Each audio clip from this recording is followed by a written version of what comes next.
Good morning, recruiting junkies. I hope you're well.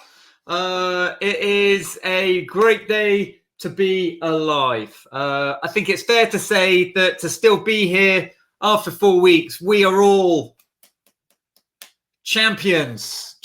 So harnessing my inner Lenny Henry there. For those that are in their 40s and remember Lenny Henry back in the day. So Simon is here and he's trying to get in. So we are going to re-invite him and hopefully that works. So, but yeah, so today is great. Strategies to succeed. That's really the focus of the day. There's so much to be positive about. Just as there's things to be negative about, we're going to focus on things that we can control. I think one of the themes that's coming out in the conversations that I'm having is that clients that were holding their breath are now no longer holding their breath. They're having to breathe. Some people say you can take a fish to water, but you can't make them drink. Well, if you hold their head under long enough, eventually they have to inhale. And that's sort of where a lot of businesses are at the moment, is that they might not want to recruit virtually.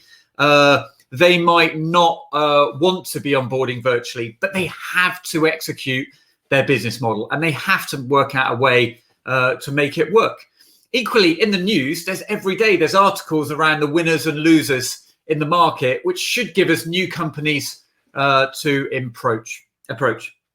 So let's double back on some of the things that we covered yesterday with Steve, because Steve had so many fantastic things that he's that are working at the moment. So the first one is that pastoral catch up with your client and just asking them, like, how are you feeling? What are your plans? How are you feeling? What are your plans? What are your plans post lockdown? Every company over the last few weeks and months has been planning for post lockdown. They've been planning for their plan to win or survive or thrive. One of the few over the next few months. Don't think many are really thinking beyond the end of the year. I'm still trying to invite Simon on, but we're having some technical issues. So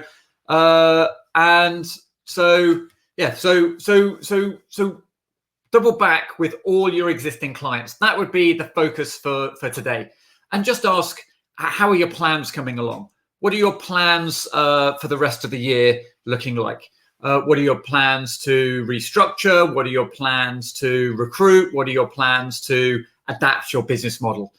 Remember, that's sort of what everyone's been doing at a business level over the last few weeks, is really adapting their business model, working out if the status quo continues, what does our business model look like? Now, that doesn't necessarily look great for restaurants, but there's plenty of other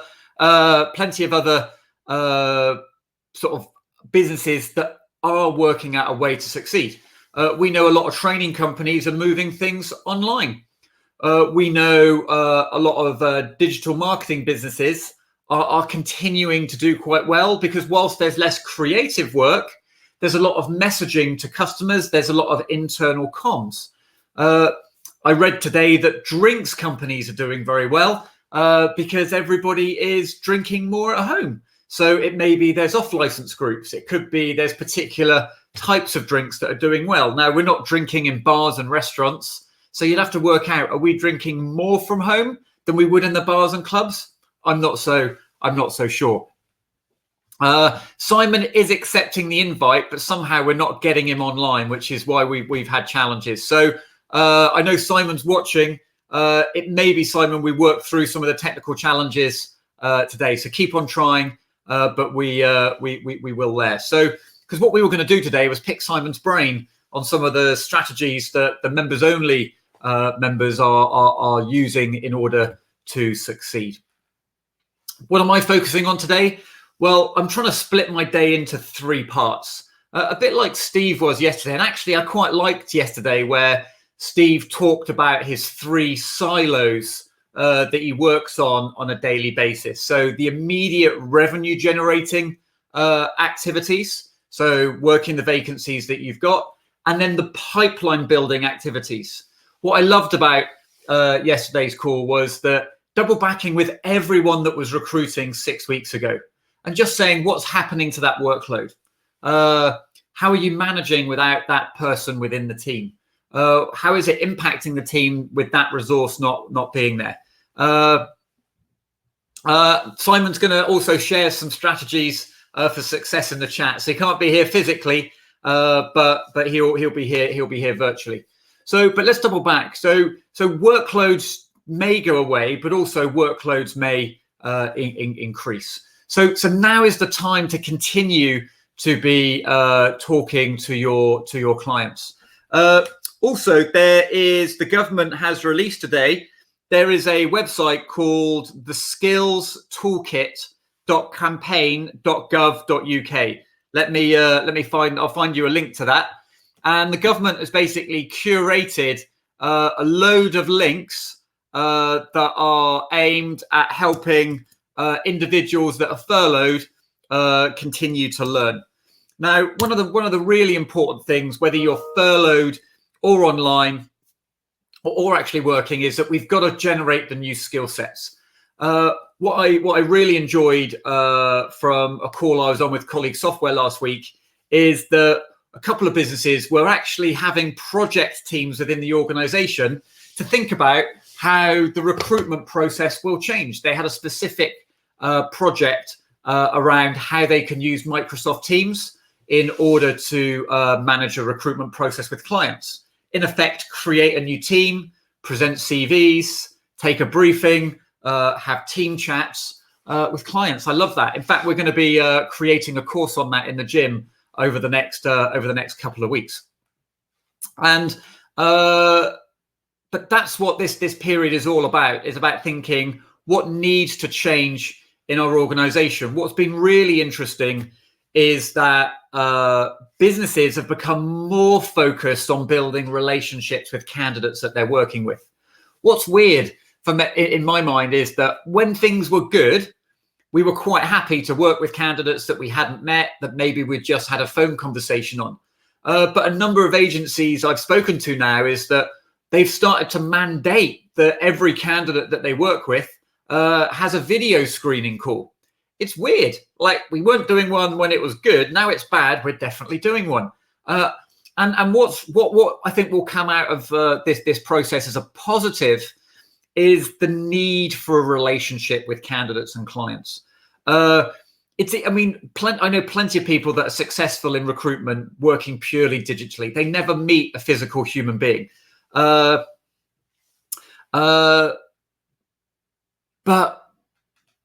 relationships are more important than ever. I know Zoom isn't the same. Like, we want to meet up with our friends in the pub. We want to meet people face to face. But it's weird the way the recruitment industry is responding, which is, let's focus on the relationships. Let's try and Zoom candidates. What I've noticed is that I'm getting people that I know video call me on WhatsApp straight away. Cool, right? So it's not like, can I do it? It's just like I'm getting video calls coming in. And in some ways, you can sort of see the beginnings of an evolution where actually, rather than a cold phone call, you may well be doing a cold video call.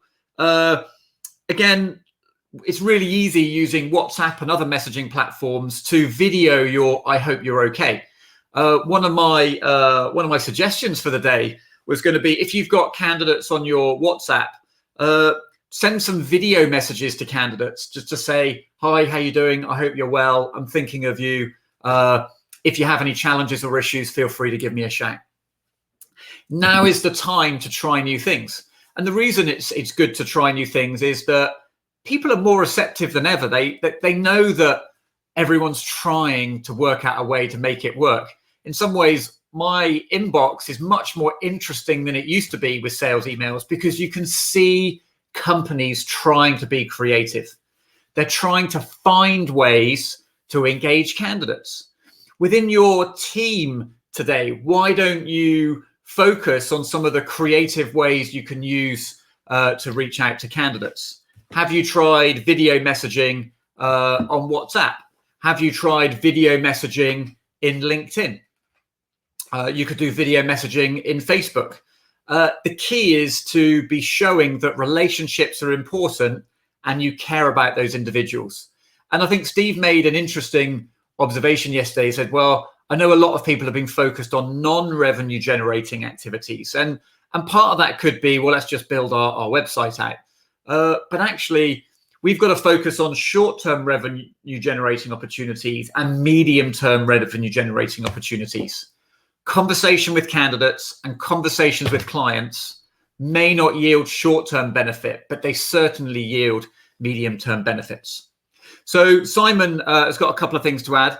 So a lot of his members are ringing clients and asking them what they can do for them instead of actual recruitment. So it could be market mapping surveys. It could be helping them build out a better recruitment process.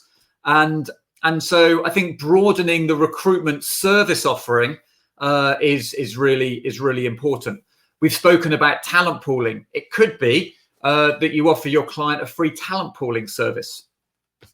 I feel like today we're all over the place, and I guess we sort of are because it wasn't quite the show that we had planned.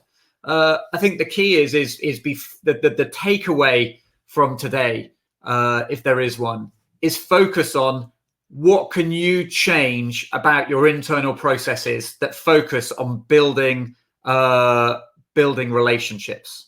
That's what we've got to think about. Is it video calling? Is it sort of like Zoom calling? Is it mandatory Skype calls or Zoom calls as part of the registration process? That would be my takeaway from today. Steve's jumped in. He said, if anyone's interested in the slides from the daily press briefing, they can be found here.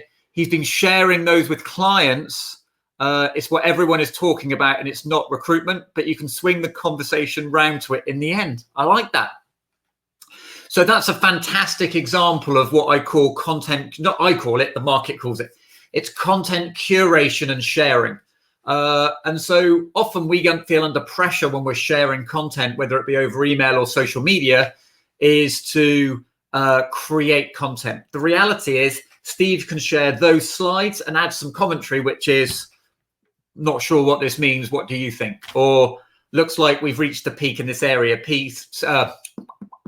Steve does a lot of recruitment in the Midlands and the Northwest, so he can comment on those particular lines. I live in the Southwest. If I recruited in the Southwest, I could comment on those particular lines. Forgive me, my focus seems to have gone. There we are. You don't see that on BBC very often, do you? So Simon's also shared for furloughed staff or those with reduced working hours. They've a brilliant app for this is Rhonda D'Ambrosio's Kite program. Kite for Business is apparently getting really good feedback. So that's great news from Rhonda there. Rhonda's got fantastic sort of recruitment experience, but also does a tremendous job in building mental health. And she sort of runs a program which is mental health for recruiters. So I think she's got a great program there as well. So I feel a little bit at loss today, but I'll be back tomorrow. I've got a head full of things that I'm focusing on today. Most importantly, I am sending some invoices. Whoop, whoop, whoop. There are recruiters out there that are buying training. And we've also got some exciting things coming in the gym over the next couple of weeks as well. So I wish you a good day. Remember, the action today is to be, as a team, focused on the activities that you can be doing that deepen the relationships with clients. What I'd encourage you to do is ask your clients what you can do for them, share some content that you think will be of value to them, and ask them what their plans are for the rest of the year. What are their plans to win? And if not win, survive. So thank you very much, everybody. I will look forward to seeing you soon. Take care now. Bye.